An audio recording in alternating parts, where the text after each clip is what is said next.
talk a little bit about sustainable cities only because, one of the reasons I think that WRI is here and lots of other voluntary organizations are here is because we recognize that, cities make up a huge amount of our development challenge. And one of the problems that we faced in our big cities everywhere has been air pollution. It's a very complex issue. Not only WRI, but lots of other organizations have been working in this area. I would say that it's one challenge that we have not been able to make enough progress on. And I think we always need lots of ideas in this and how we can create a system where we can defeat air pollution. This is not unique to India. It has happened in other countries, the United States. You take Los Angeles. There were lots of other cities like even London that had water pollution, air pollution, and they managed to clean it up. I think this is a big challenge for us. We have to take this challenge head on and find an answer to air pollution and water pollution, etc. Because this is it's very basic. It's about livelihoods. It's about people's health. And we can't really ignore it. The other, big issue for India, of course, is jobs. And it's not just jobs. It's about good jobs. It's about jobs where people who have skills, etc. I know it's a big focus of the G20, and hopefully Amitabh will talk more about it. So this is, what WRI broadly does. We do look at the macro picture before we look at the micro interventions, and it's important to keep in mind, our macro interventions because that's what makes a difference. And in conclusion, I just want to thank all of you for being connected with WRI and for all that you all do. I want to thank Jennifer for being with us here today. Thank you, Jennifer. She has been a great supporter of India. I think you've been coming to India for more than 15 years, I know. So thank you very much. And thank you to Amitabh. Thank you very much for being with us. I know you came last night from Hampi. It's always wonderful to have you with us. We've had wonderful cooperation with Amitabh over the years, especially when he was at Niti Aayog. And we have wonderful cooperation with all government ministries that are connected with our work, whether it's on water, it's on agriculture, it's on land use, energy, environment, etc. So I want to recognize that. Thank you.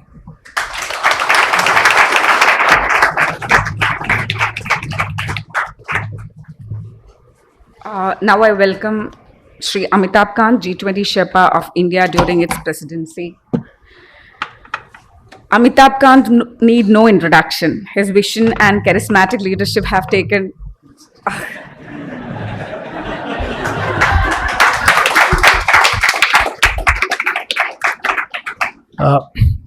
Jamshed, Jennifer and Madhav, and I take this opportunity to congratulate Madhav on taking over as the full-time CEO. Also, OP, who's contributed so significantly to WRI. All the distinguished guests, ladies and gentlemen, I'm truly delighted to be here at this WRI Connect Karo, which has been going on for over a decade actually, and is really an occasion to connect with all the thinkers and all the people who are doing work in the field of nature, people, climate action, many other areas. So let me congratulate WRI for a very sterling work that it has been doing in India. And I've been personally involved in on a range of areas with both OP and Madhav when I was CEO Niti Aayog, and in a whole range of areas, even in G20.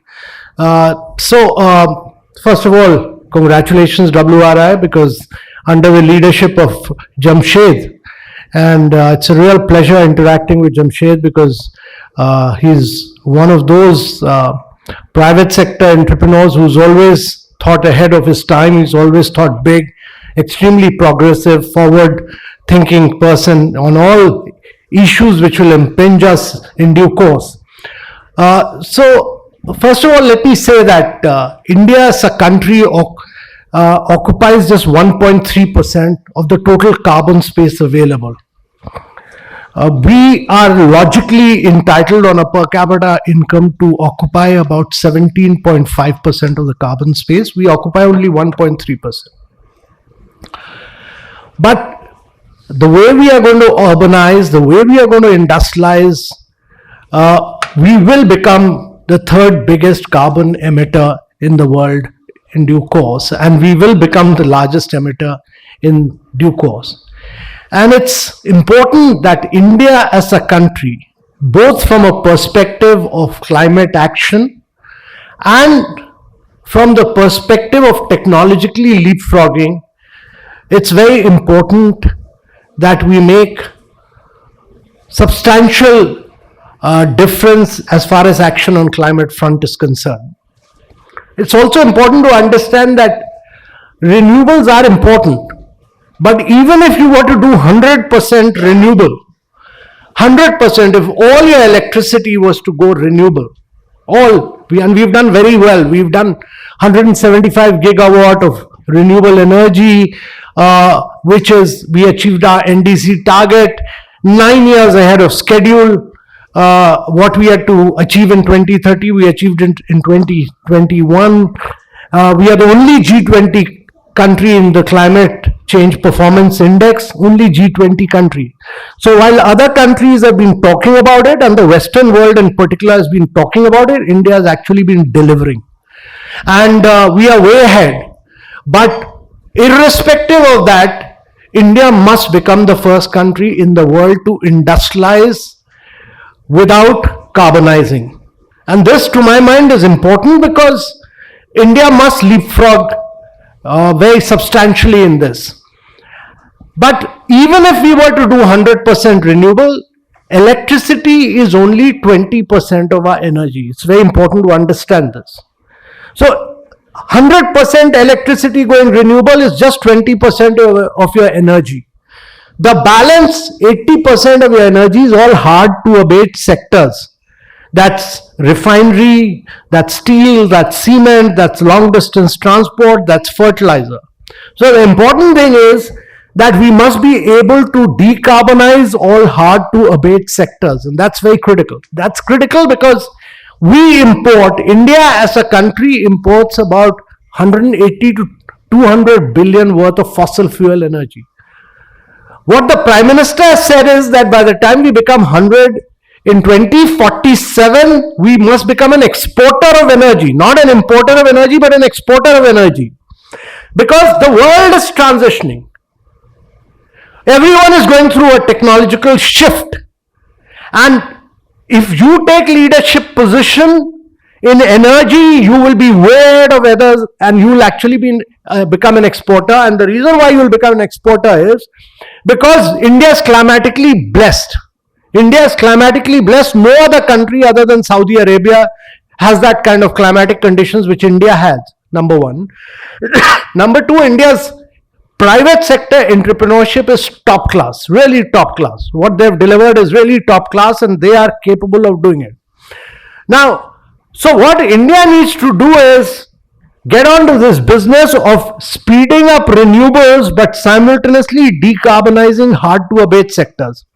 We use about 11% of the world's grey hydrogen in our refinery, and if we were to convert that grey hydrogen into green hydrogen, it will be a very big leap forward. Similarly, we need to decarbonize our fertilizer, our steel, our cement, our long distance transport. All this needs to be decarbonized. This is critical. And this would require a huge thrust on green hydrogen. Now, the green hydrogen is important because you can use renewable to crack water, produce green hydrogen, and then not only supply to all these hard to abate sectors, but in its liquefied form, ammonia, you can export to the rest of the world. Because by 2026, Europe is going to put border taxes and you will not be able to export steel or any other products to Europe. And the world is going to, Europe, America, all these countries will be looking for decarbonized products. There are two challenges. Firstly is the challenge that while we are advancing ahead, United States and America and many other countries are pushing for protectionism. These are countries which call themselves as champions of laissez-faire, but they've been pushing for protectionism as far as energy transition is concerned. If you were to read the Inflation Reduction Act, it's a highly protectionist piece of literature which says that I'll support green hydrogen only that which is produced in the United States of America, and which is now impacting green hydrogen projects across Australia, India, Korea, many other countries. And therefore, the world as a whole needs to push for free trade. When you're pushing for size and scale, you need to push for size and scale, and you need to push for global movement on this, not protectionism. And that is very important.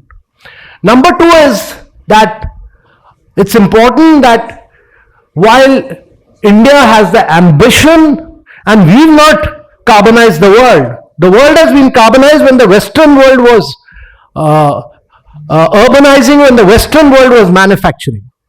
So, United States of America, there are 1,100 cars for 1,000 people. In Europe, there are 900 cars for 1,000 people. In India, there are only 22 cars for 1,000 people. So, we've not carbonized the world. But we as a nation take the challenge of pushing ahead on all these things. But for being able to do that, our private entrepreneurs need long-term financing.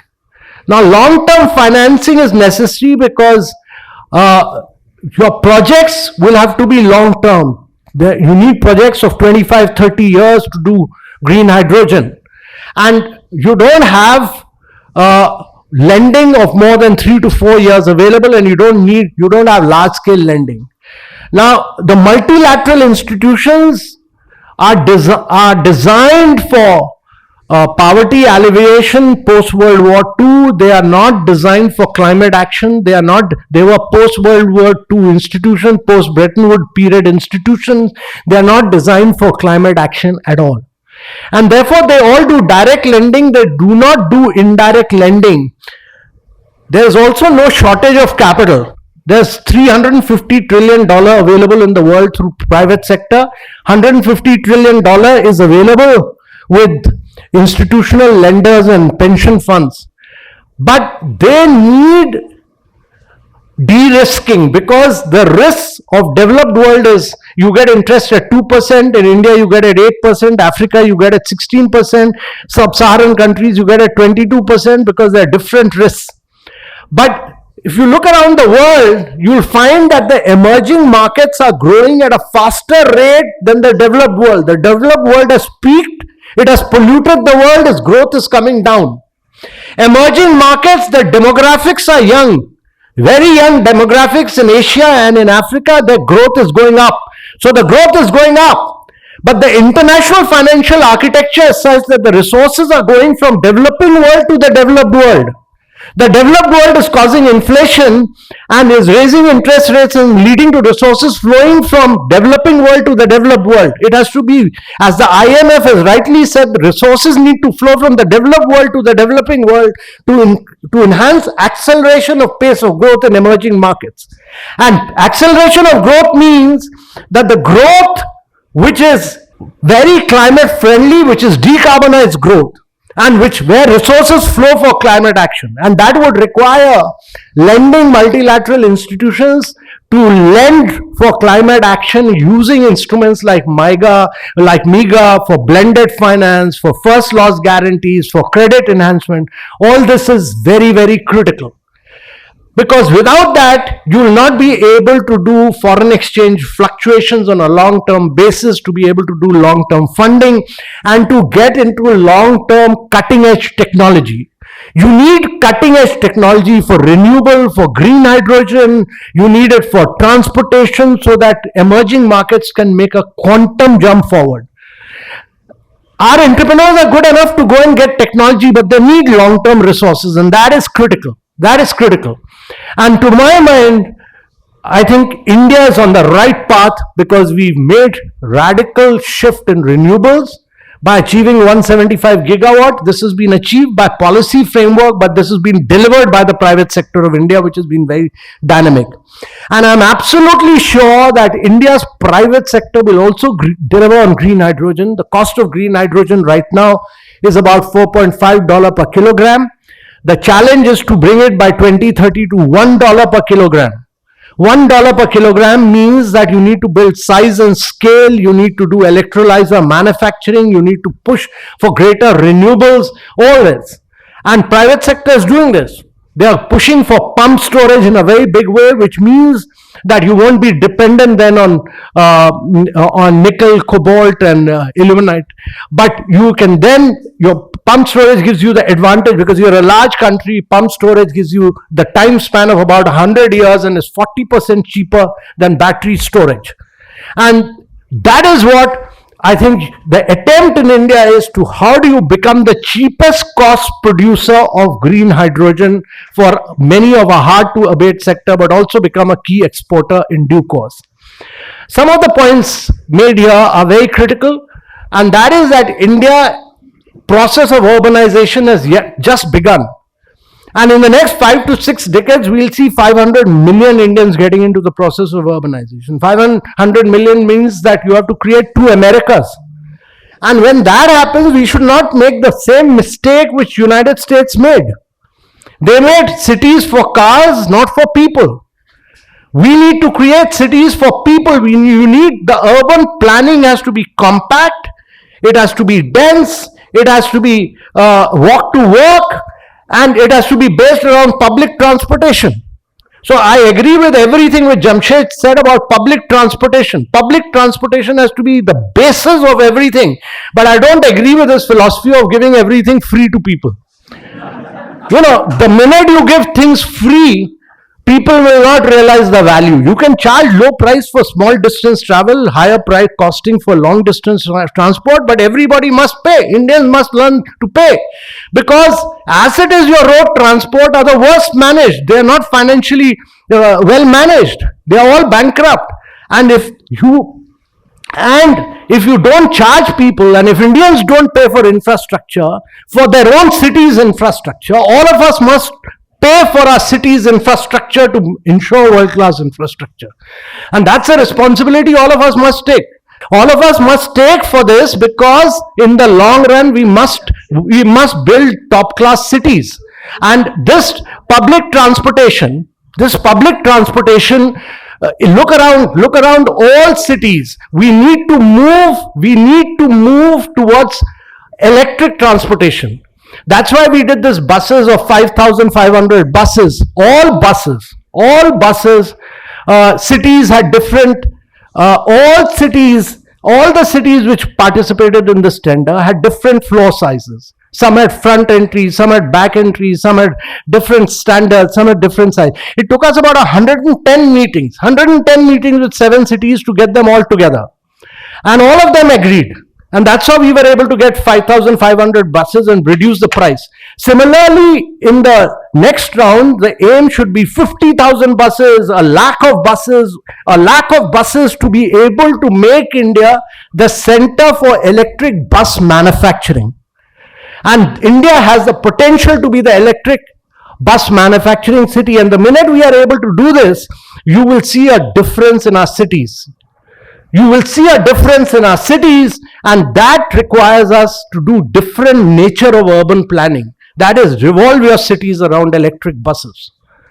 Cities are meant to be for walking, they are meant to be for cycling, they are meant to be for electric buses and not for cars. That's my belief.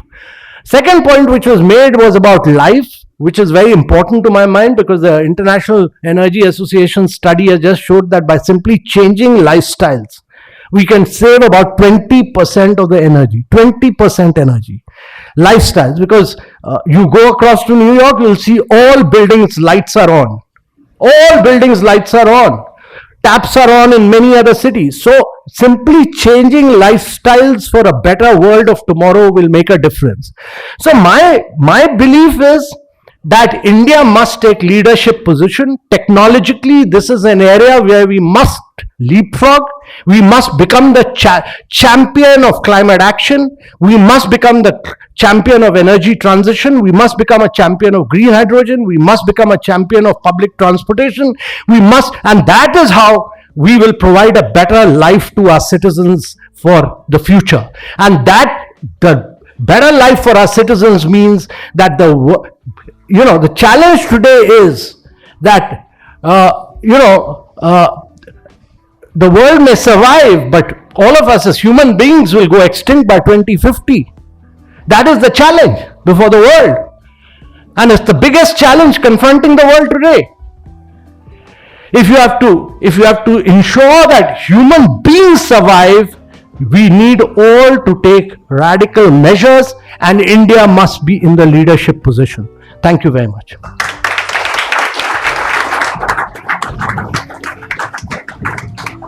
So just a couple of things before we close. We did want to, since we wanted to sort of release this expert note that we have done on macroeconomic impacts of long-term decarbonization. It looks at scenarios consistent with India's net zero 2070 targets. It shows impacts of jobs, GDP in different sectors, and I'm going to invite Ulka and Varun.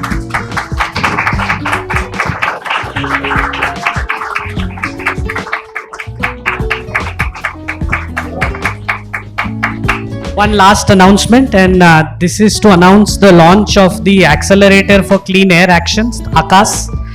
Through this accelerator, we'll engage with the 10 cohort cities and help them towards meeting the National Clean Air Program targets. So we'll leverage our learnings from the past few years of working in Surat and Indore to do this work. This accelerator is supported by Open Philanthropy, Bloomberg Philanthropies and Clean Air Fund, and we want to sincerely thank them for supporting this release. So the 10 cities engaged through this program are Surat, Ahmedabad, Vadodara, Indore, Mumbai, Jalandhar, Agra, Gorakhpur and Chennai. So we'd like to sincerely thank these cities also for joining this accelerator.